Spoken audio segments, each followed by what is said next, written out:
But again, it is Monday, January 14th. This is Mommies Off Duty, and we are so happy that you joined us again. So, again, the elephant in the room is audio issues. Elephant in the room is audio issues. Do not hold it against us. Like what the old people say, don't hold it to my heart. Hold it to my head, not my heart. Please don't. Last week, if you were listening to us live, you probably went about 28 minutes and could not hear us. Or you heard something, you just couldn't decipher what it was. Right. So we thank you all for just kind of sticking there with us. We're gonna get this right. We're gonna get it perfect. We are two mommies that are doing this ourselves, and we're learning all of this by ourselves. Tiki has a little bit more experience than I do, but we're gonna make it work. I mean, that's what we say. I got experience, but it's not looking good. Why you had to look like that? I forgot she can see me. This is not the phone. All right. So no more. Give me a new friend. Whatever. No more delays, because we already 10 minutes in. We want to give y'all some good content tonight. So, thank you all for interacting with us throughout the week on social media. If you've been active on Facebook, Instagram, Twitter, we appreciate the support. We appreciate the likes. We also revealed some merchandise this week. We revealed some T-shirts that we designed with our logo that we would like to share with our MOD community. Please please share. Feel free to purchase one for yourself, for your friends. Become a part of the community. If you do buy one, model it. Tag us in the photo so that we can share it, and we got a special gift for you as well. Yeah, we did have a couple people order. Did you just say that? Mm-hmm. No, we did have a couple people order. We had a couple people order shirts this week. So shout out to those orders this week. You should be getting them hopefully sooner rather than later. So thank you. We appreciate the support. And we hope to start wearing ours in the next few weeks as well. Yes, because apparently we need to have ordered ours as well. And we got pop sockets. I don't know if you can see that. I need to check this message. Hold on. But the pop sockets are awesome for, stabilizing your phone and everything like that. So we're doing pretty good with that. But anyway. We're back. I'm sorry I had to interrupt that real quick if you're watching us on video. All right. So let's get into tonight's episode. So last Saturday, Tiki and I were having our casual conversation. I was coming from an appointment, and I needed somebody to talk to on the phone. She's always ready, and she's always ready to talk. So we probably talk for about an hour and a half. Yes. Saturday, somewhere between my appointment and actually going to the grocery store. Yes. So we started talking about these new diet plans that we're adapting. So Tiki is going to be doing, or has been doing, the keto diet for the past 7 days. I have decided to do intermittent fasting along with some of the keto concepts. And I'm doing the 16-8 concept, where I fast for 16 hours. I'm in my eating period for 8 hours, and then you're just doing high fat, low carb. Yes, and please don't confuse the 16-8 fast with my thought process was, I don't see what the big deal was. We all eat for 16 hours and fast for 8 hours while we're sleeping. I was like, I don't understand, why is this even a thing? This is what we do. and look, and so I thought, I'm like, well, sometimes I don't get to eat breakfast. I don't eat until, noon anyway. Well, it wasn't as easy as I thought. So I started fasting last night at 8 p.m. So I did all of my meals, and so I did a hard stop at 8. And so I wasn't able to eat again until noon today.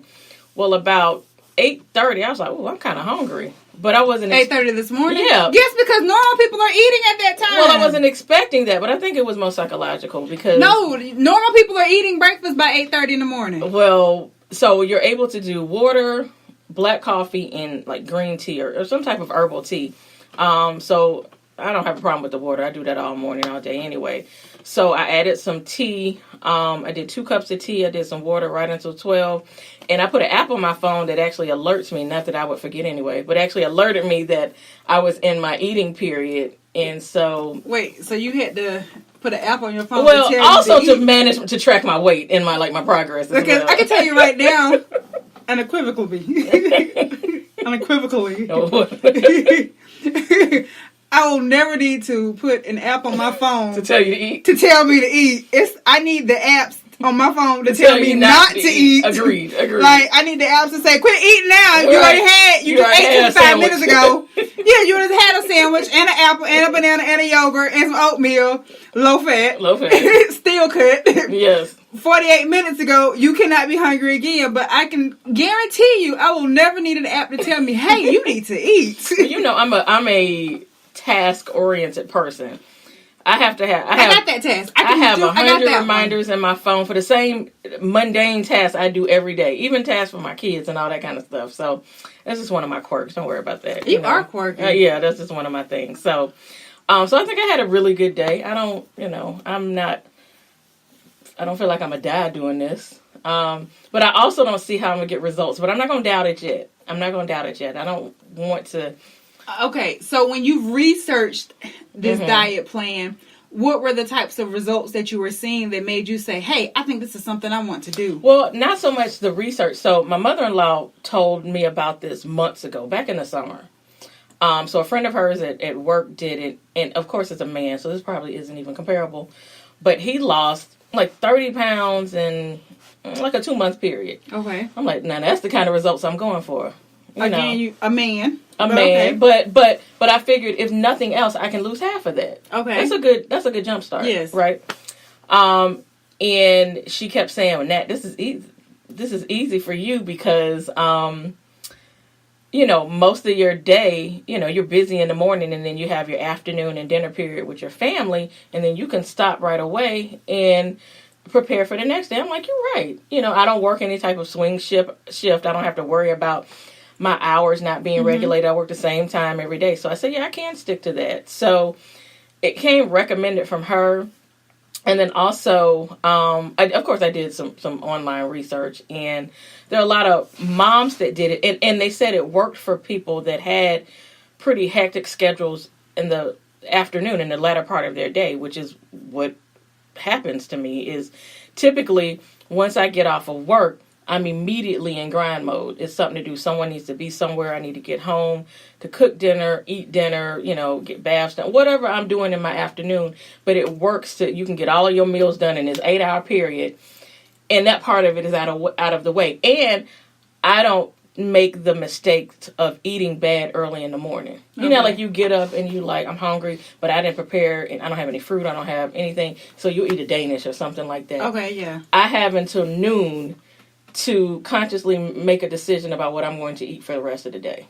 Does that make sense? I can tell you right now, I already collapsed just listening to you. Oh, whatever. I'm talking about. I haven't. But you were an earlier riser than me. I am. Like you get up to prepare. I get up to put my clothes on and walk out the door. Yeah, I get up to prepare, but I think probably even before I had to prepare, I probably just got up decently early just because I don't know. I've just been doing it.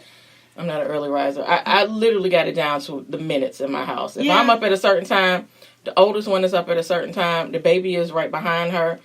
My husband is doing what he's doing with breakfast, a meal, book bags, all that kind of stuff. And we out the door by 7:41. We have to be out the door by 7:20 is the target. 7:25, we pushing it. This morning we didn't make it out the door until 7:28. Oh, that's and I was just about throwing her out of the car. Talking about they are opening the horseshoe. You have got to get out now. You're going to be late. Yeah, I'm that mama too. When we run in a few minutes late, I'm nearly pushing them down the steps to get to the garage. It's so funny because this morning we were in the car and I was just looking. And I'm saying to my nephew, hey, you think you could just run her across the street so we're not late? Danger? No. Moms, no. That's what he told me. He was like, no. I was like, you can make it across the street. You just got to go over the bushes across the street. And she can get there on time. She just needs to be in the premises before the 7:40 bell rang. He was like, no, I'm not doing it. So when we hit that curve, I was like, Bella.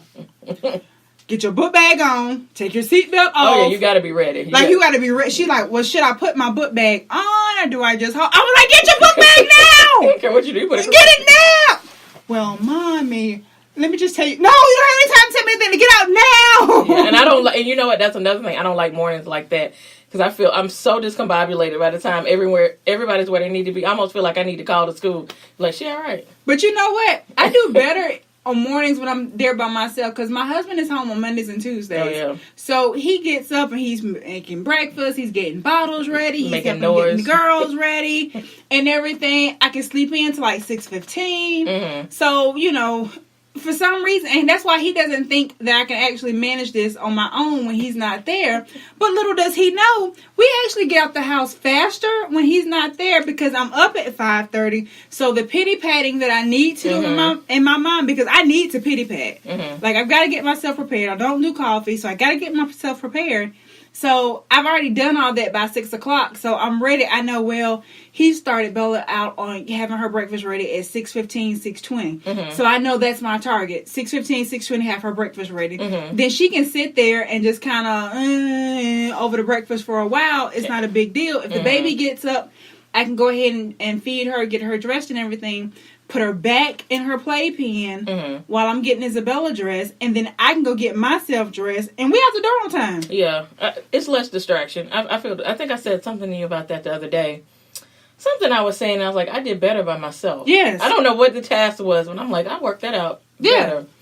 By the way, okay, so what led you to keto? What was your research on choosing that? Okay, so I got the keto. Shout out to my cousin Lisa. I think she's listening. Lisa. Hey, Lisa. She's always like liking our pictures and stuff. Yes. Yes. Hey, Lisa. Yes, that's my cousin Lisa. Shout out to the 843. Mm-hmm. Anyway, so she and I have been talking about it for a while, because we have similar body makeups and everything. Mm-hmm. So we've been talking about different diets and weight loss programs and stuff for a while and everything. So a few months ago, she comes to me. She was like, "Hey, I'm thinking about keto. What do you think about this?" And I said, "You know what? I'm actually thinking about it myself. I had, did a little bit of research on it. I don't know. I'm on the fence about it. I'm thinking about it. Probably won't be until after the first of the year, but it's at least on my radar." Mm-hmm. So she goes, "Okay," and she just started sending me a flood of information. Oh wow!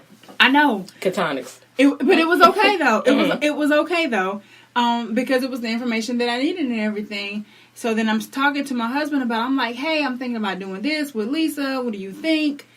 He was like, "Where have you been? I've been telling you this for months." I hate my husband does it. And you said that you're not eating all that meat, so you wouldn't do it. But now she says it, and it's yeah. I said, first of all, I do not remember any of those conversations. Yeah, they ain't right. Yeah, I don't think you had them with me. My confusion about it, and I know we're not no nutritionists, and we're not going to harp on this too long, but how can you eat that much fat and lose weight? I don't get it. So, and that's why we're here. This is okay. No. Carbs are why we're here.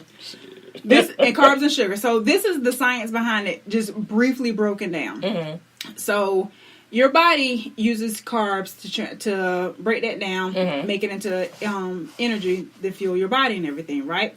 But you only store up so much of that. So once your stored amount is depleted, then your body is forced to use the fat that it already has stored to convert into energy to keep you going, to fuel your body to keep you going.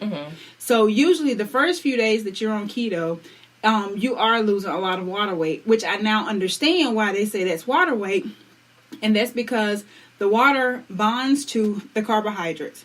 So if you're not ingesting carbs, then the water has nothing to bond to. Okay. So then you start expelling that immediately first. And then it takes about 3 to 4 days typically for your body to start really getting to a keto state. So then you start, because by that time you've gotten the carbs that you've had stored, you got that out your system. It's already been broken down and burned, used for fuel. Now you're breaking down the stored fat. So that is where you actually start to lose the weight on keto. And you're not just eating every kind of fat. We're just not out here eating cheeseburgers. And not this week. Yeah, just... You do eat some red meat, which I try to limit anyway, just because I don't necessarily digest it as well. But one of our friends just messaged us, "Hey girl, we see you. I ain't gonna put your name out there." Thank you, girl. I sound like I'm on Dr. Oz. Thank you, girl. Ignorant behind. Go ahead. I'm all messed up now. She messed me up. What was I saying? I don't know. Okay, so anyway, so now ketosis. So now I'm in a state of ketosis where I'm breaking down the fat that my body already has stored, and I have plenty of it stored up in here. So I have a long ways to go. So that's when you start to lose your weight and everything. And then, like, you know, we discussed it. I can't keep fooling with her. She'll mess me up all night. She'll mess me